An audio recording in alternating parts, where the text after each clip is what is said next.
What's up, nerds? My name is Steve, and this is Movie of the Week. This week, I'm going to talk about the hit movie, Blow. Now, I'm going to do it differently this week. First of all, I'm going to talk the way Johnny Depp talks in this movie the entire time. Okay, no, I won't. But, holy fuck, have a little bit of pep in your talk. Maybe that's the way George Jung, who this movie is based about, talks, but god damn, man. Take some of the drugs you're fucking selling, or take more of it, because I know it's like, shit. Just get some energy, dude. Alright, so we're going to talk about Blow this week. It's going to be a little different this week. I have something that prevents me from doing long clips. So instead, I'm going to do a different format, and I'm going to talk about 4 things. Why 4? Because unlike the Nostalgia Critic, which I'm a huge fan of, and I seem to be parodying, according to some people, I don't like to go one step beyond. I like to go one step less because I'm a lazy bastard. So, fuck 5. For me, it's 4. So 4 points I want to talk about this movie, and I'm going to cut I got something that I want to do. So, let's just go to the first one.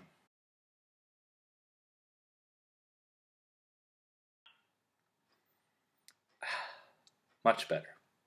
Alright, point number 1. The acting. Holy fuck is the acting good in this movie.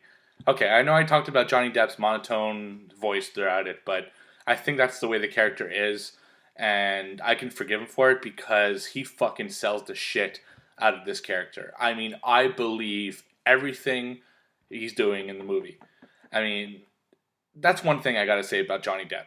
A lot of actors, especially big actors such as Johnny Depp, when I look at the movie, I see the actor. I see Tom Cruise. It's always Tom Cruise in, or I know it's Tom Cruise. I consciously can't get myself in the movie, as well as other actors like Johnny Depp. Johnny Depp is different in every movie, and he nails it. And in this one in particular, he actually looks like more himself, but despite that, he has this character down pat, which is awesome. Not only is he good in it, but Paul Rubens, Pee Wee fucking Herman. Holy shit. This guy is just incredible. Now, up until this movie, the only thing I'd seen Paul Rubin in is as Pee Wee Herman. So, you can imagine my surprise. Bless you.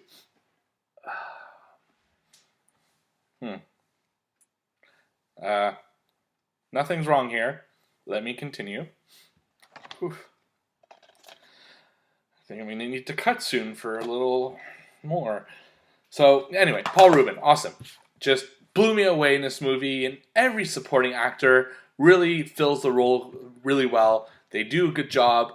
I really believe the time period. I believe what the characters are going through. I believe the ups. I believe the downs. It's just the guy who played Pablo Escobar, he looks like such a nice dude, but he's a killer, and he plays it off perfectly.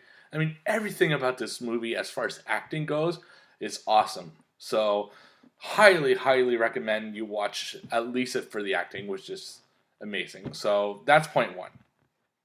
Let's go to point 2.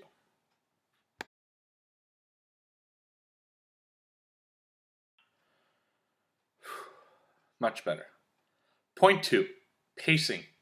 This movie should be the textbook for how a movie should be paced. What I mean by that is it tells a whole story in about 2 hours, and you don't feel like you missed anything.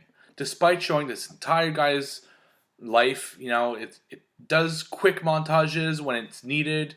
It does just clever forwards. You believe everything that happens. You believe this guy went from a street dealer to a cocaine lord in the span of an hour and a half, because it's just perfect. It explains everything.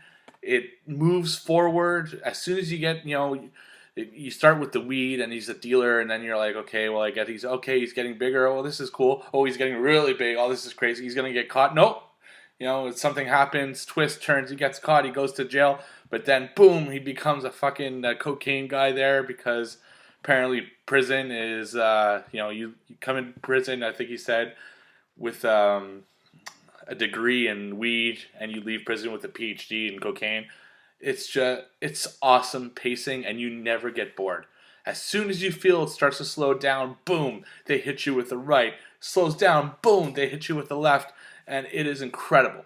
It is a greatly paced movie, and it's awesome for that because it's interesting throughout the entire thing. So, so that's point two. I think it's time for me to go and prepare for point three.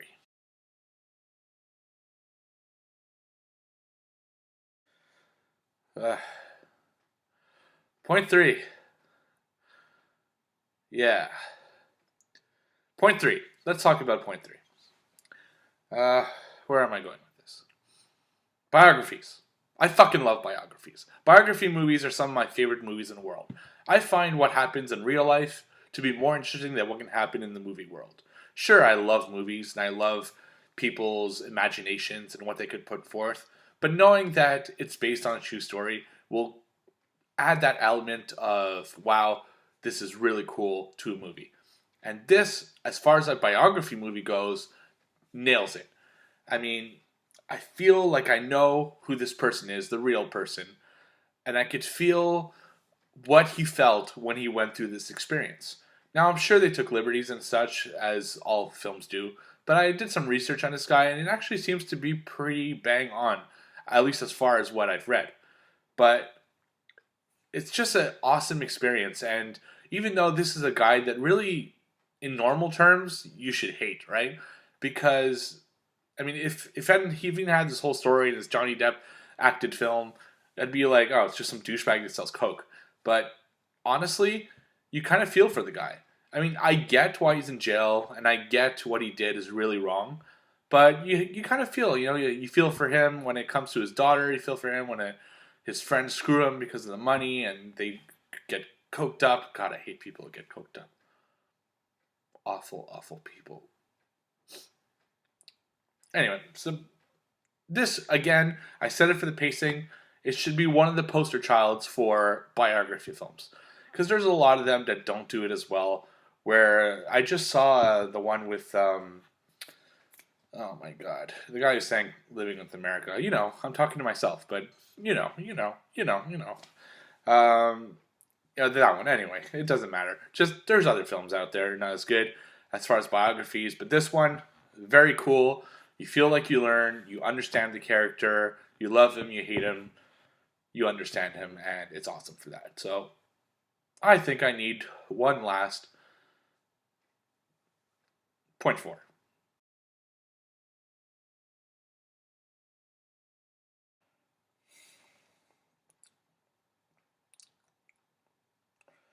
Presentation. Presentation in this movie is what brings it all together. What do I mean by presentation? I mean everything from the cinematography to the locations to the movie to the angles to the color palette. You feel the 1960s and the 1970s to a T. Now, I haven't lived those eras. I was born in the 80s, but I really feel like I have been there to this movie, if that makes sense. The color palette, when they're in Mexico or they're in Colombia, it's got kind of a yellower tint, which movies do a lot. When it's California, there's a little bit more blue in it. The angles, when he's on a high, you kind of see him just a little bit tilted up, so he looks like he's more in control, and when he's on down, it's a little bit lower, so it looks like you're looking down at him. And it's such a clever presentation throughout the entire movie, and this is what brings it all together. It sells the biography aspect, it really helps the acting, and it really kind of puts this movie together, and is what makes it so awesome. It just movie is top notch from beginning to end. And I know this is going to be controversial, but I feel like this is a little more, definitely tamer, but a better version of Scarface. I am one of those rare people who didn't really like Scarface. I thought it was slow. I thought It was a lot of pointless scenes, and it just dragged on and on and on. This movie, it's kind of telling the same story of this kind of small guy that becomes a huge lord in the drug game. This is less about mafia and more about kind of just a group of friends who are doing this and cross paths with different criminal organizations. But I feel the story is told better. I feel the pacing is better. I feel the presentation is better. Sure, it doesn't have a say hello to my little friend moment, but nonetheless, it's a really cool movie. I highly recommend it. I'm not going to watch it anymore. It seems to have a little bit of an effect on me that I think I'm going to need rehab for. So, next week, we're going to talk about. Oh, God. I've been talking about good movies for a little bit, so I'm going to bring it down a bit. And I'm going to talk about Ryan Reynolds' Buried. Ugh. See you on the flip side, folks.